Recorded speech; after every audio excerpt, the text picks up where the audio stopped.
एक डाकू था। डाके डालता, लोगों को मारता और उनके रुपए, बर्तन, कपड़े लेकर चंपत हो जाता। पता नहीं कितने लोगों को उसने मारा, पता नहीं कितने पाप किए। एक स्थान पर कथा हो रही थी।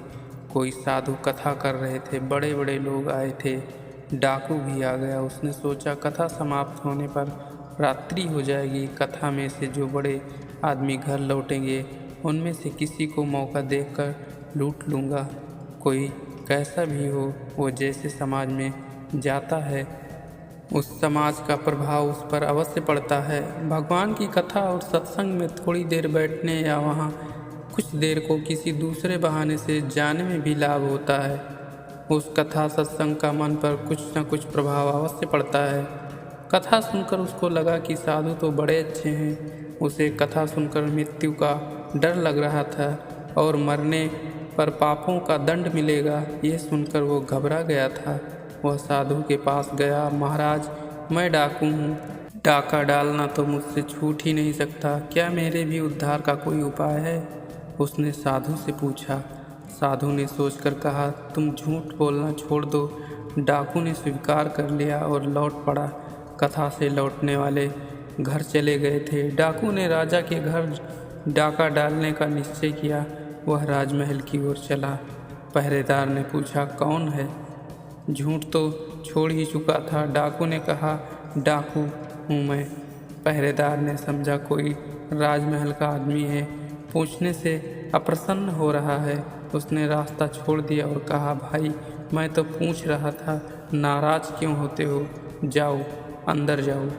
वह भीतर चला गया और खूब बड़ा संदूक सिर पर लेकर निकला। पहरेदार ने पूछा, क्या ले जा रहे हो? उसने कहा, जवाहरात का संदूक है।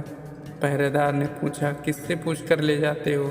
डाकू को तो झूठ बोलना नहीं था, उसने सत्य बोलने का भी प्रभाव देख लिया था। वह जानता था कि पहरेदार ने उसे राजमहल में भीतर जाने दिया, ये भी सत्य का ही प्रभाव था। नहीं तो पहरेदार उसे भीतर भला कभी नहीं जाने देते। डाकू के मन में उस दिन से साधु के लिए बड़ी श्रद्धा हो गई थी। उसका डर एकदम चला गया था। वो सोच रहा था कि यदि इतना धन लेकर मैं आज निकल गया और पकड़ा न गया तो फिर आगे कभी नहीं डाका डालूंगा। उसे अब अपना डाका डालने का काम अच्छा नहीं लगता था। पहरेदार से वो जरा भी झिझका नहीं।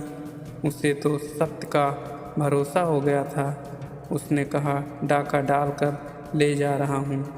पहरेदार ने समझा कोई साधारण वस्तु है, यह बहुत चिढ़ने वाला जान पड़ता है। उसने डाकू को जाने दिया। प्रातः राजमहल में तहलका मच गया। जवाहरात की पेटी नहीं थी। पहरेदार से पता लगने पर राजा ने डाकू को ढूंढकर बुलवाया। डाकू के सत्य बोलने से राजा बहुत प्रसन्न हुआ। उसने उसे अपने राजमहल का प्रधान रक्षक बना दिया। अब डाकू को धन के लिए डकैती करने की आवश्यकता ही नहीं रही। उसने सबसे बड़ा पाप असत्य को छोड़ दिया। दूसरे पाप अपने आप छूट गए।